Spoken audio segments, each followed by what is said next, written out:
Hello, welcome to Classic Cars Driven. My name's Matt Nichols and today we're driving an Alfa Romeo Spider Series 4.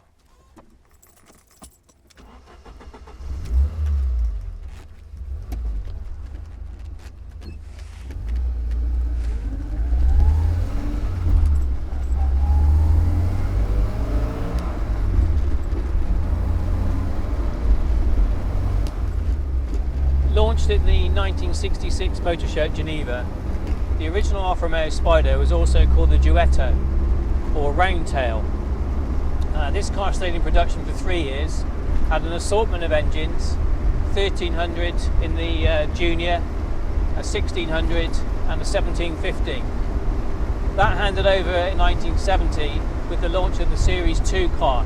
This car stayed in production for 11 years, 51,000 units produced, and is the most popular of all of the Alfa Romeo Spiders. Following that was the Series 3 car, and then finally production was handed over to this, the Series 4 car, which has got moulded plastic front and rear bumpers, which is a slight change to the original styling. Also the lights on the back are a lot larger from the Alfa Romeo 164. The Alfa Romeo Spider is an iconic car.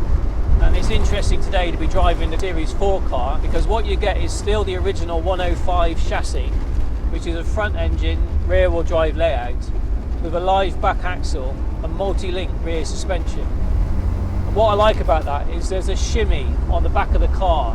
The steering on the front is nice and light, the car turns in, and then there's a slight movement on the back as wear and tear is taken up in the bushes and the back settles down. It's a very enjoyable driving experience. It's not something you would get on a modern day car. And so yes, the Series 4 car has every right to be called a classic. It's quite incredible to think that when this went out of production in 1993, it wasn't until 2007 that Alfa Romeo in the Formula 8C produced a car with a similar layout, front engine, rear wheel drive. Up until that point between the two, they'd handed over their chassis design to Fiat and were sharing chassis without that manufacturer where everything was front wheel drive. And let's face it, you can't beat a front engine, rear wheel drive car for driving enjoyment.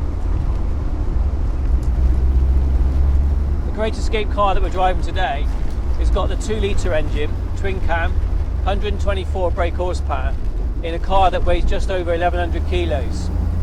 So what you get is lots and lots of mid-range torque. It's a great fun car to drive. And also, because it's an Alfa Romeo, your driving position is completely unique. My arms are fully stretched and my knees are tucked up under the steering wheel.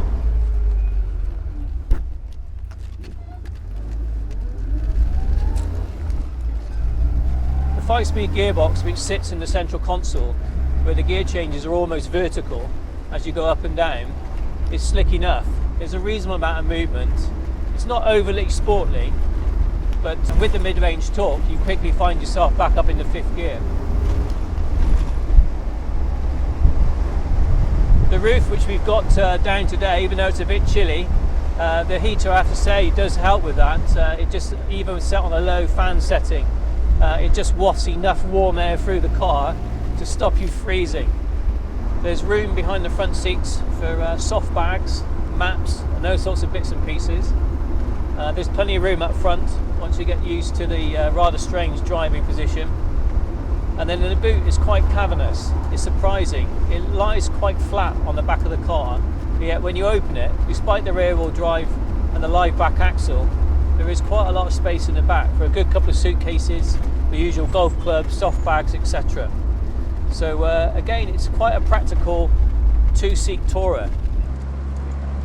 And even though it hasn't got 6 or 8 cylinders, or in the case of the XJS and the Series 3 E-Type even 12 cylinders, it's still enjoyable. There's the fuel injected engine on this last edition Series 4 car is still quite potent, and you always get with Alfa Romeo that lovely raspy exhaust.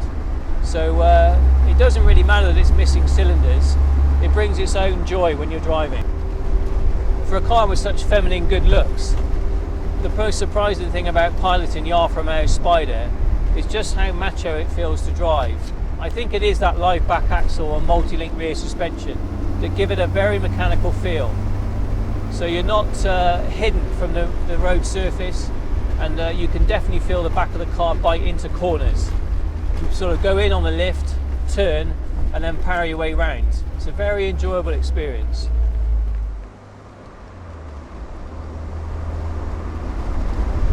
I've been Matt Nichols. This is ClassicCarsDriven.com, and today we've been driving Great Escape Classic Car Hires Series 4 Alfa Romeo Spider.